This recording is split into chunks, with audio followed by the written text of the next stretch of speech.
I didn't have time to film an intro today, completely forgot about it, so all of this has already happened, but basically today we went to Auschwitz in Auschwitz Birkenau, and we're just about to catch an hour and a half bus ride back to Krakow. I didn't film much of myself when people were around because it felt really disrespectful. Probably when I'm back at the hotel I'll do a little thing, because the purpose of these videos is so Izzy and Chloe can see what I'm doing on holidays, and you really don't know much about the Holocaust or what Auschwitz is, so I'll explain that in another clip. Alright, let's turn the Polish television off. A long time ago. So a quick history lesson to help set the scene. Between 1939 and 1945, World War II ravaged through Europe.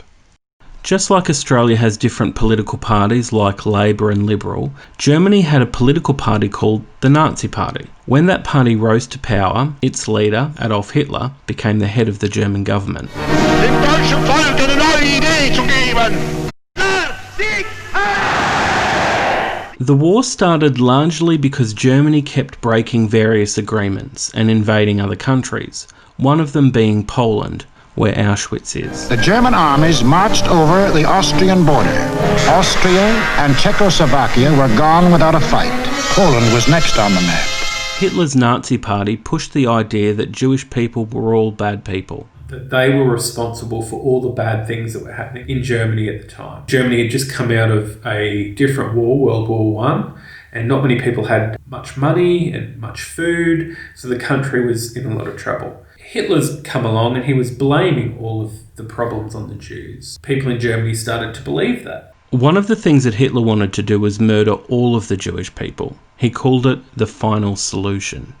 I know it's hard to think that the German people would be okay with this, but German families were still devastated from World War I and the Depression, and the Nazis were really good at holding these massive, cult-like rallies that had a way of stirring up hatred against the Jews and national pride towards Germany. Plus, Hitler brought in laws that made it hard for people to speak out, and political opponents were sent to concentration camps themselves. For those who don't like it, you don't eat, or you disappear into a concentration camp. And the name of this idea and this practice of killing Jews, 6 million of them just because they were Jewish, is known as the Holocaust. So in the concentration camps, the idea was to use them as slaves, whereas death camps, the whole point of a death camp was just to murder them. Now, Auschwitz was one of those death camps. Auschwitz was a very big, very famous death camp because Hitler wanted to wipe out the Jews completely. He just wanted to murder them all. Auschwitz is actually 3 camps, a few minutes drive apart. We saw 2 of them. The original camp is Auschwitz I, the smaller of the 2. It's wholly intact brick buildings laid out in a very orderly, symmetrical way. There's something strangely pretty about it. It's cold and sinister but manicured and picturesque at the same time, and surprisingly small. Only 400 metres wide, you can stand in one spot and clearly see either end of it. It's so small, it's not very big at all. The second camp, known as Auschwitz Birkenau, is completely different. Gone are the pretty buildings and crushed granite pathways from Auschwitz I. Instead, it's a vast, almost empty 422-acre compound, and most of the buildings are now long gone. Only a few remain. We should have had a coffee. We should have had a coffee. But we didn't have a coffee. 6 hours. 6 hours. I think it's like 3 hours here, and then we go to Birkenau, which is another 3 hours.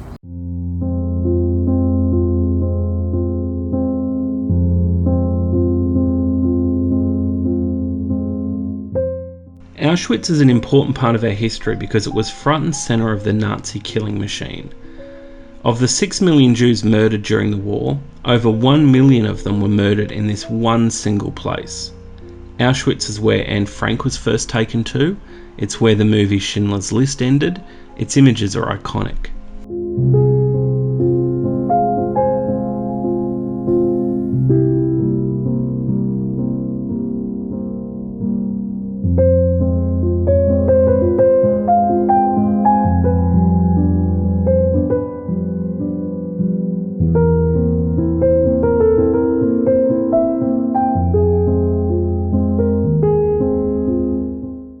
And as the German army spread throughout Europe, they would round up Jews, gay people, gypsies, political enemies from France, Italy, wherever there was a Nazi presence, and they would send them on trains to Auschwitz. They'd cram hundreds and hundreds of people into cattle and freight wagons, and it would take days and days to finally arrive at the camp. These trains would pull into the camp itself, and after being on the train for so long and not having any food or water, they'd come off the train in this foreign country, confronted by German soldiers with machine guns and barking dogs, screaming at them. They'd say, men to the left and women and children to the right and old people to the right. And they were splitting the weak people into one section and the men into another. Some of the fit, healthy-looking women and teenage girls were selected to join the men and teenage boys, but everyone else, the elderly, children, women with babies, and anyone deemed not able to work as slave labour were walked off to the gas chamber and killed, pretty much as soon as they arrived. And they did that to a lot of people. A lot. 1 million people. Those trains were coming every day. Every day a train would come from somewhere in Europe, and that would separate the men, women and children, and all of those little kids would be marched off to their death. Now, because the women and the children weren't really much used to them, unless the women were quite strong and they had skills that could help them, 90% of the women and the children were immediately marched off to be murdered. The men and sort of stronger women and sort of teenagers that were left were then processed through this building called the sauna, where they had their clothes taken off them, they had their hair shaved off, they had a number tattooed on them because they weren't their names anymore, they were just a number, and they completely took away their dignity and took everything off them, and they were just a prisoner.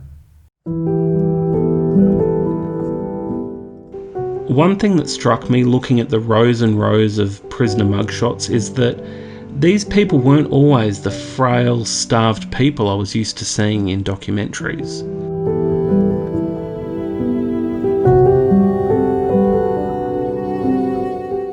When they first arrived, these men and women were strong, determined, doctors, lawyers, labourers, teachers.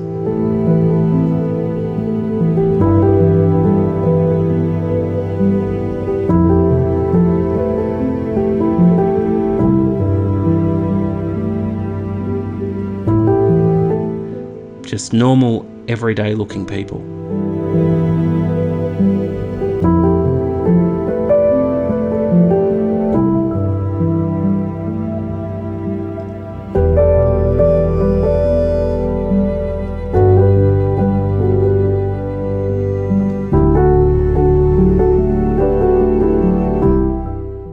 These people brought all of these things with them.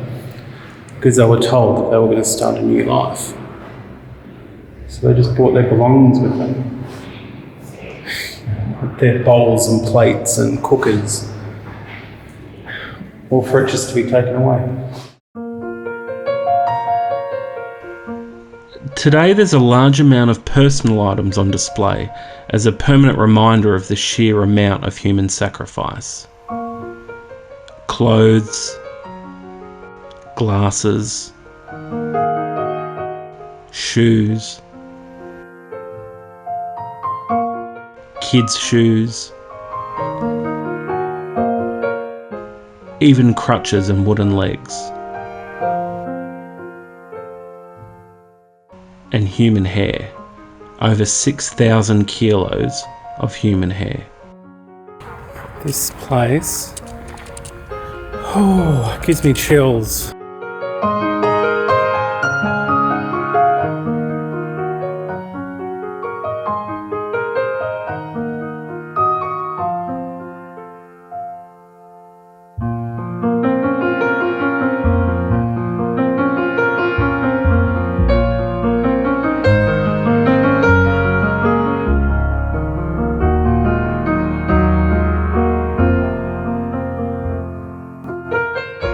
The Book of Names shows the name and date of birth of every Jewish victim of the Holocaust. Each page is 1 metre tall, there are 500 names per page, and it's 14 metres long. This place is chilly and eerie, and I fully feel past life connections here. I'm not even shitting you. Particularly the police jail cells.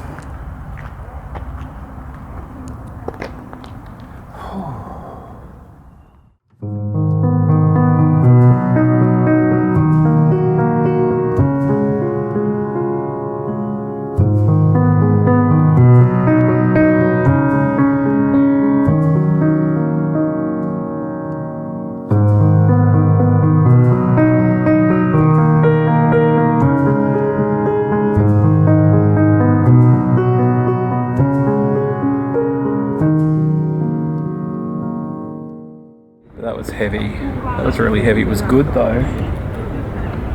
There for 3 hours? Didn't seem like that long. So now we're just waiting. Probably a half hour. And then we catch a bus to the next one, which is Auschwitz Birkenau, which was the second camp. I feel drained.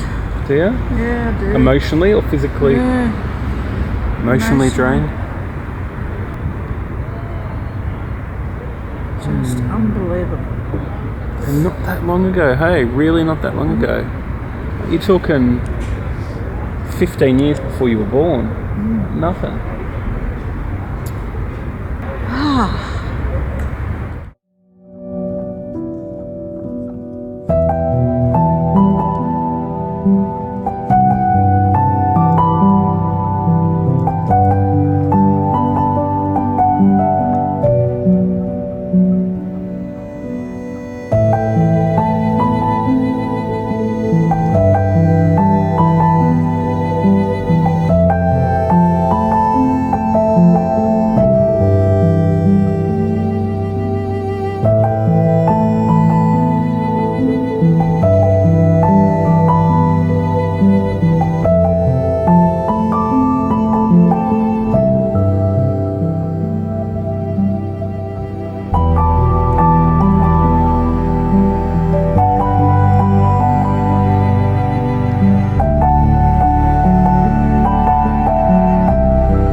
I don't know what else to say about it, other than it was a very sad place to be.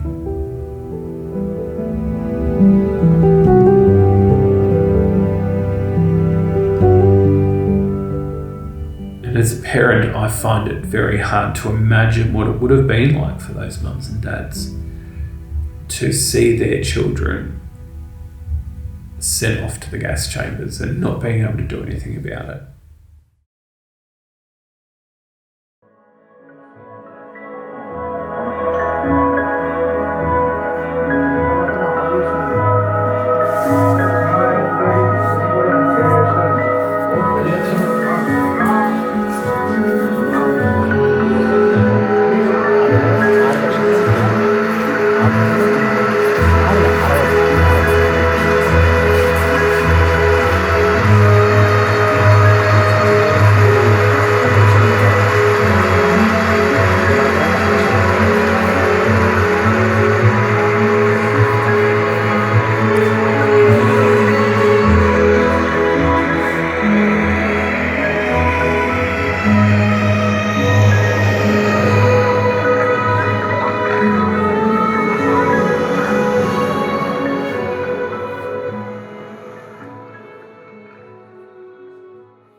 So this is it.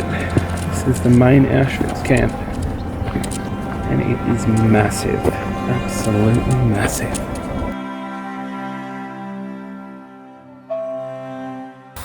This is the children's barracks. These beds are so small. I would pile multiple children into them. These kids aren't with their parents, separated from them.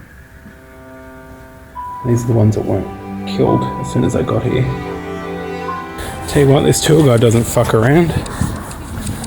He won't wait for you. I'm currently lost in Auschwitz.